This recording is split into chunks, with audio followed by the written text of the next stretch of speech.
days here and then into Colorado.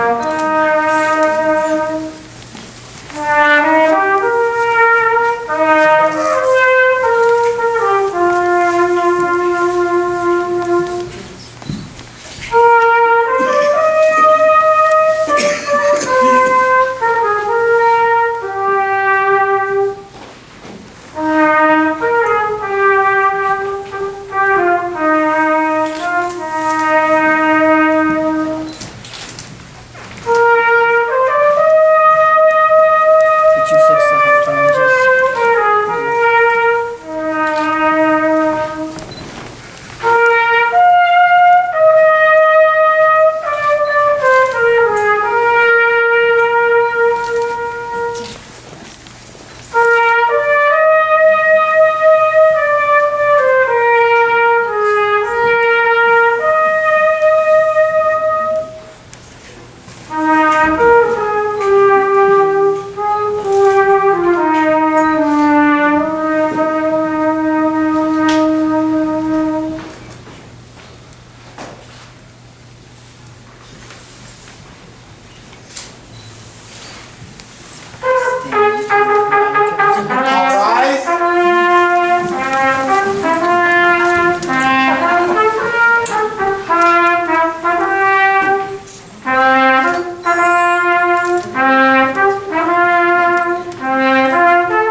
Please hold here.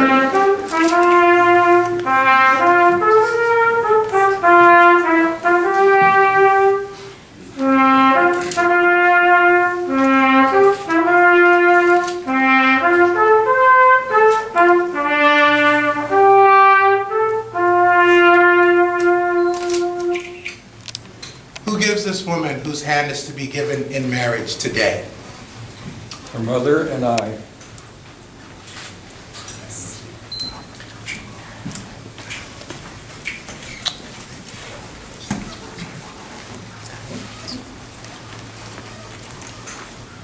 You may all be seated.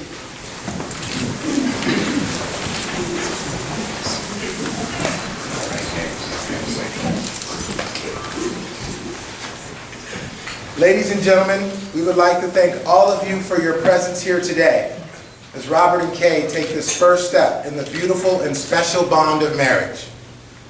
This step is the beginning of a great journey of life and love.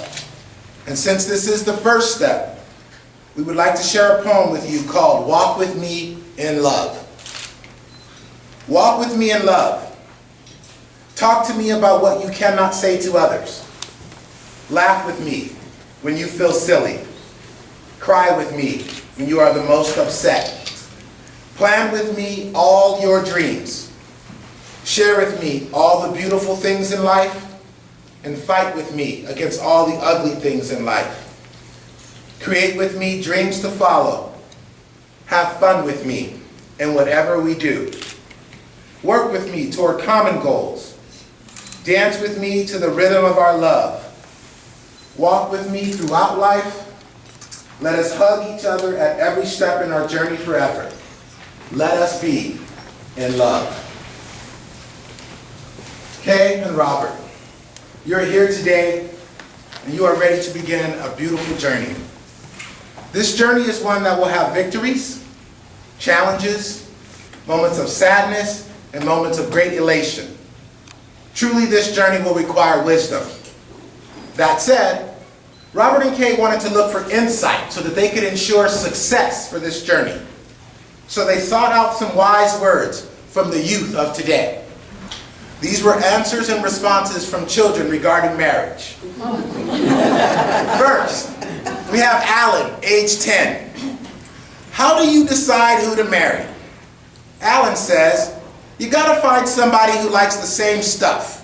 Like, if you like sports, she should like it that you like sports. And she should keep the chips and the dip coming. Number 2, is it better to be single or be married? Anita, age 9. It's better for girls to be single, but not for boys. Boys need someone to clean up after them. Number 3, how can a stranger tell if two people are married? Derek, age 8. You might have to guess based on whether they seem to be yelling at the same kids. Number 4, how would the world be different if people didn't get married? Kevin, age 8. There sure would be a lot of kids to explain, wouldn't there?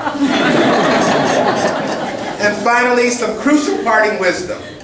How would you make a marriage work? Ricky, age 10. Tell your wife that she looks pretty, even if she looks like a truck.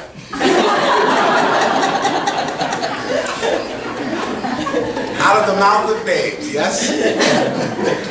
I would like to thank both of you for allowing me to preside over your wedding. It means a lot because marriage is a special, sacred union. And when two people fully immerse themselves into it, there is a closeness that cannot be achieved with any other earthly relationship. With that said, I'm going to share with you 5 principles that I believe can help you create that closeness. Number 1, cling to one another, Kay and Robert. Hold fast to your love and nurture it. Create a private list of topics in your relationship that you two only discuss with each other. This will ensure that when certain struggles come up and you have to work things out, that you work them out as a couple, apart from the influences of family and friends. But most important, you will have made each other that special friend with whom you share the utmost of all secrets and privacy. Number 2, tell your partner how to love you. Don't make the other try and be a mind reader. You see, we live in a world that says, if I tell you what I want, then it's not as romantic. But when you open your heart and tell your partner the signs and symbols that communicate love to you, and your lover respects the ways that you need to be loved and then validates those feelings by doing the things you've shared, the romance is born again and again because your lover accepts you and the vulnerability it takes to tell someone what you need to feel loved. Number 3, keep it fresh in all areas. Don't settle or lower the standard of love in your relationship. The last thing you want to become are roommates. And number 4, communicate honestly, respectfully, and remember when you have those tough discussions, if you have the choice of being kind or right, be kind. Lastly, happiness in a marriage is not something that just happens. A good marriage must be created and nurtured. In the art of marriage, the little things are the big things. It's never being too old to hold hands. It's remembering to say, I love you. It's standing together, doing things for each other in the spirit of giving. It's speaking words of appreciation and showing gratitude in thoughtful ways. It's cultivating flexibility, patience, understanding, and a sense of humor. It's having the ability to forgive. It's not marrying the right partner, it's being the right partner. If you both agree, then let's all do the Macarena. Ladies and gentlemen, Robert and Kay have chosen all of you to be here today because they want you to be a part of this special moment. They're allowing you to be witnesses to a ceremony that truly expresses their commitment to one another. You see, the one thing that's so amazing about love is that it's always different for those involved. It's safe to say no two couples are alike. So thank you both for sharing your love with us today. Now, are you ready to get married? Yeah. All right. Okay, you two, with light hearts, make then these solemn pledges and repeat after me together. Do you, Robert and Kay, take each other as your lifelong companions? We do. Do you promise to honor and love one another and to seek fulfillment not only as two individuals but as a couple? We do. And towards that fulfillment, do you, Robert and Kay, promise to respect each other, to support one another with love, guidance, protection, and provision? We do. All right. The rings, please.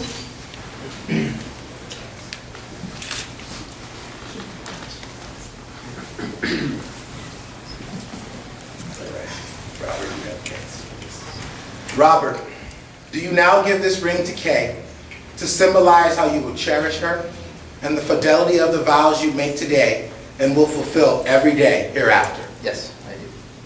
Please put the ring on her finger.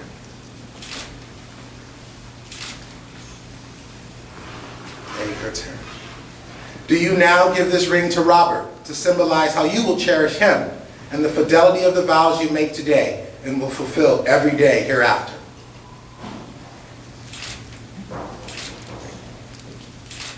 You have thus solemnly pledged before these witnesses and to each other your commitment to love one another. Then by the virtue of the authority vested in me by the state of California, I now pronounce you husband and wife. You may now kiss your bride.